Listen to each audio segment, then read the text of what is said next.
से पहले भी चुनाव लड़ते रहे हैं, कोई नई बात नहीं है कांग्रेस पार्टी के लिए। बड़ी सेफ सीट मानी जाती है कांग्रेस पार्टी के लिए और ये कह सकते हैं बहुत समय से लगातार कांग्रेस पार्टी की सबसे सुरक्षित सीटों में से एक है। ये ज़रूर कहा जाएगा कि हाँ 2019 में राहुल गांधी यहाँ चुनाव हार गए, लेकिन ये तो नहीं कहा जाएगा कि यहाँ से फिर कभी चुनाव जीतेंगे नहीं, ऐसा बारह। तो ऐसे में ये कहना है कि मैं ही यहाँ से चुनाव जीतूंगी, मैं ही यहाँ से लड़ूंगी और मेरे मुकाबले राहुल गांधी खड़े नहीं होंगे, तो ये मेरे ख्याल से ज़्यादा अतिवाद का वो शिकार हो रही है। क्योंकि चुनाव है, बहुत अहम चुनाव है कांग्रेस के लिहाज से भी, और तमाम जो विपक्षी गुट बना है पूरा एकजुट हुए हैं ये लोग इंडी गठबंधन के जरिए, उनके लिए भी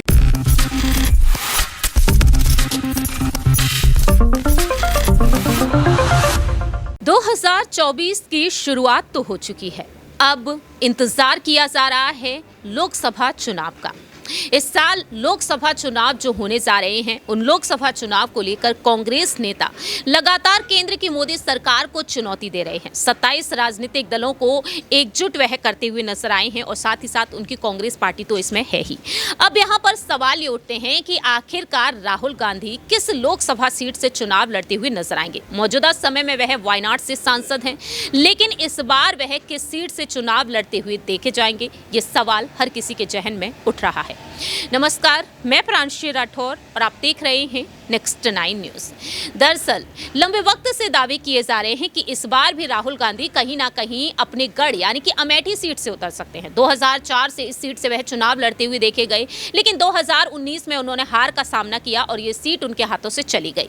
तो क्या गांधी परिवार इस सीट को पाने के लिए एक बार फिर से राहुल गांधी को ही आगे करेगा, या फिर चर्चा का विषय जो बनी हुई है महासचिव प्रियंका गांधी, उन्हें आगे करना चाहेगा? क्योंकि प्रियंका गांधी का नाम रायबरेली को लेकर भी चर्चा में है और अब जो बातें निकलकर सामने आ रही हैं, तेलंगाना कांग्रेस ने प्रस्ताव पारित किया है कि अब सोनिया गांधी को तेलंगाना से चुनाव लड़ने चाहिए, यानी कि रायबरेली सीट खाली हो जाएगी। तो ऐसे में राहुल गांधी के पास तमाम ऐसे विकल्प हैं, आखिरकार वह किस सीट से चुनाव लड़ेंगे। लेकिन सबसे अहम जो बात है यहाँ पर रायबरेली को लेकर है, अमेठी को लेकर है। सवाल यहाँ पर लेना चाहेंगे हमारे सहयोगी से कि आखिरकार वह इस मामले में क्या कुछ कहना चाहेंगे। अमन जी हमारे साथ मौजूद हैं। राहुल गांधी जो 2019 में वायनाड से चुनाव लड़े, वायनाड से उन्होंने जीत हासिल की।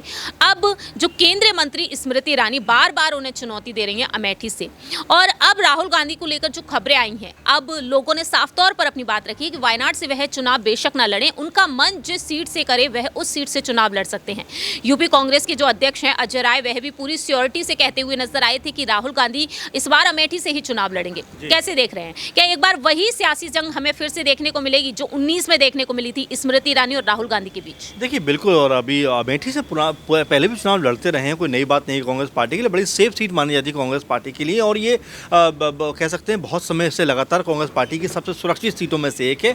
ये ज़रूर कहा जाएगा कि हाँ 2019 में राहुल गांधी यहाँ चुनाव हार गए, लेकिन ये तो नहीं कहा जाएगा कि यहाँ से फिर कभी चुनाव जीतेंगे नहीं। ऐसा बारंबार होता है कि एक सीट चुनाव आदमी हारता है, फिर जीतता है, फिर हारता है, जीतता है, और ये लोकतंत्र की प्रक्रिया। यहाँ पर जीत हार का जो है कह सकते हैं कि चीज़ें चलती रहती हैं। और इसमें जो स्मृति ईरानी है उनको इतना उत्साहित होने की ज़रूरत नहीं है कि वो चुनाव हारेंगी नहीं, क्योंकि 2014 में वो राहुल गांधी से चुनाव हार चुकी हैं। तो ऐसे में ये कहना है कि मैं ही यहाँ से चुनाव जीतूंगी, मैं ही यहाँ से लड़ूंगी और मेरे मुकाबले राहुल गांधी खड़े नहीं होंगे, तो ये मेरे ख्याल से ज़्यादा अतिवाद का वो शिकार हो रही है। क्योंकि देखा जा रहा है कि चाहे वायनाड सीट हो या कोई और भी सीट हो, राहुल गांधी हमेशा से सोचेंगे कि उनको जो सबसे सुरक्षित माहौल मिले, यानी जहाँ पर उनकी सबसे अधिक तवज्जो हो, वहाँ से वो चुनाव लड़ेंगे। और मुझे लग रहा है कांग्रेस पार्टी भी ये ज़रूर जानती है कि वो अति उत्साह में नहीं आएगी, और चूँकि 2024 का जो चुनाव है बहुत अहम चुनाव है कांग्रेस के लिहाज से भी, और तमाम जो विपक्षी गुट बना है पूरा एकजुट हुए हैं ये लोग इंडी गठबंधन के जरिए, उनके लिए भी एक बड़ा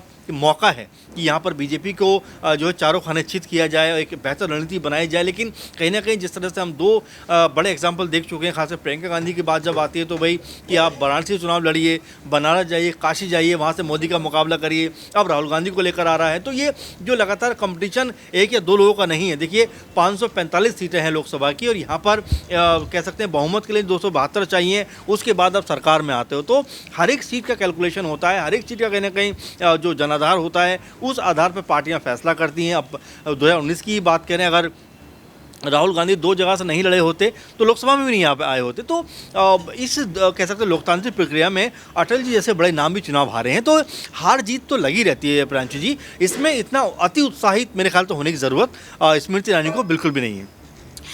वाकई में अब देखने वाली बात यही होगी कि आखिरकार राहुल गांधी किस सीट से चुनाव लड़ेंगे। ये सब कुछ राहुल गांधी पर ही निर्भर करता है। फिलहाल देखा जाए तो राहुल गांधी अपनी भारत जोड़ो न्याय यात्रा पर पूरा फोकस जमाए हुए हैं। कहीं ना कहीं कांग्रेस को भारत जोड़ो यात्रा का शानदार यहाँ पर इफेक्ट देखने को मिला है, लाभ देखने को मिला है और इसी वजह से अब वह एक और यात्रा की शुरुआत करें। 14 जनवरी से शुरू होगी ये यात्रा और 20 मार्च को खत्म होगी। देखना होगा कि आखिरकार कांग्रेस पार्टी किस तरीके से अब बीजेपी को चुनौती देगी। राहुल गांधी अमेठी से लड़ेंगे तो क्या वह जीत हासिल कर पाएंगे, रायबरेली से लड़ेंगे तो क्या जीतते हुए नजर आएंगे। क्या इन दोनों ही गढ़ को गांधी परिवार इस बार बचा पाएगा या नहीं।